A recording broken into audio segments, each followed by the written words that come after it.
1962 সালে আমি তখন কুষ্টিয়ায় আমার বড় দোলা ভাইয়ের বাড়িতে থাকতাম। মেট্রিক পাস করার পরেই আমি 1960 সালে east Pakistan secondary education board Dhaka থেকে মেট্রিক পাস করি। মেট্রিক পাস করার পরে কুষ্টিয়া কলেজে ভর্তি হই এবং পড়াশোনা করতে থাকি। এই সময় দুলাভাই খুব বড় ব্যবসাদার ছিলেন। বিস্কুট, লজেন্স, চানাচুর, পাউরুটি এই সমস্ত বেকারির ব্যবসা ওনার ছিল। এই বেকারের ব্যবসায় উনি অত্যন্ত নাম করা ছিলেন। এসপি ডিসির যত কনফারেন্স এবং মিটিং সিটিং যা হইতো সবকিছু বিষয়ে ওনার দোকান থেকে পাউরুটি, জাম, জেলি, কেক বিভিন্ন আইটেম সরবরাহ করতেন উনি। একমাত্র নাম করা দোকানে ছিল মিল্কো, কুষ্টিয়া। তো এই 1962 সালের এই সময় বড় ফিল্ডে এক্সিবিশন হলো। তো আমি এক্সিবিশন দেখবো না বুঝলে দিনের বেলায় 10টার সময় এক্সিবিশনের মাঠে গিয়েছি। ওই সময় দোকান সব বন্ধ। এক্সিবিশন তো সন্ধ্যের পরে দোকান খুলবে আর সারা রাত সকাল পর্যন্ত চলে। কিন্তু আমি বেলা 10টা 11টার সময় যাই দেখি যে একজন বিহারি, মুখে বসন্তের দাগ, খুব ভালো স্বাস্থ্য, ভদ্রলোকের ওজন কমপক্ষে 2.5 মণ 3 মণ হবেন। মানে এই দেশের মানুষ তো না, মানে করাচের মানুষ। তো উনি একটা কুকুর খ্যাকশিয়ারের মতন ছোট্ট, মুখ লম্বা, সাদা কালো মিশ্রিত রং, সেই কুকুরটা লাক্স সাবান দিয়ে গা ধোয়াচ্ছে। তখন একটা লাক্স সাবানের মূল্য ছিল 60 পয়সা।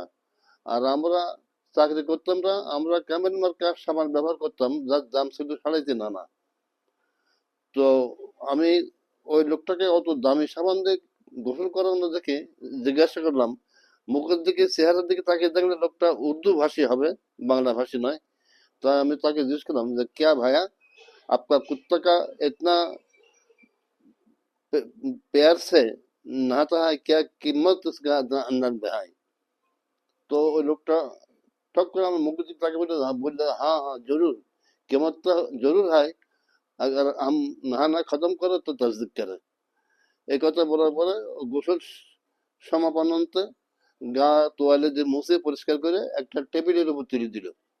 টেবিলটা লম্বা টেবিল, 5-7 লম্বা, আর তার উপরে স্ট্যান্ড আছে হলুদ রঙের উপরে কালো নাম্বারিং করা, 1 থেকে 30 পর্যন্ত।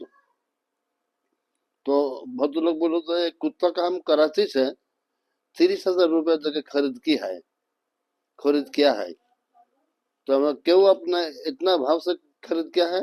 तो से ये कुत्ता इटालियन यूनिवर्सिटी से 4 सब्जेक्ट में डिग्री पास किया है। 4 सब्जेक्ट में डिग्री पास किया है, उर्दू, अरबी, हिंदी और इंग्लिश, ये 4 সাবজেক্ট में। তো তখন আমি তাকে জিজ্ঞেস করলাম যে আমি তাহলে আপনার কুত্তার টেবিলে পড়ুক, আমি এখন আরবিতে কথা বলি? বলে হ্যাঁ বললাম, সে তো কথা বলতে পারবো আর সে নম্বরে কথা বলবো।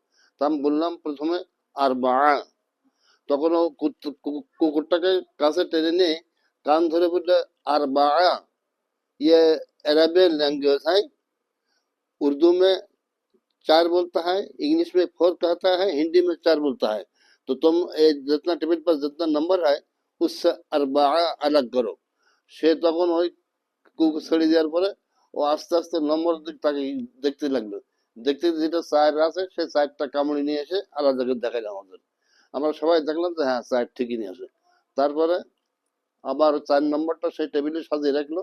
আমি আবার তাকে জিজ্ঞাসা করলাম যে আহাদা আশারুন,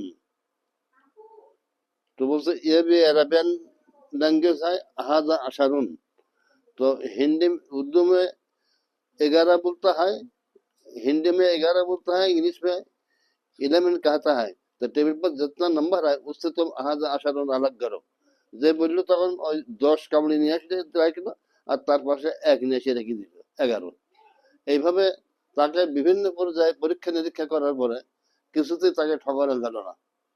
সে হার মানল, সপ্তাহে পাস।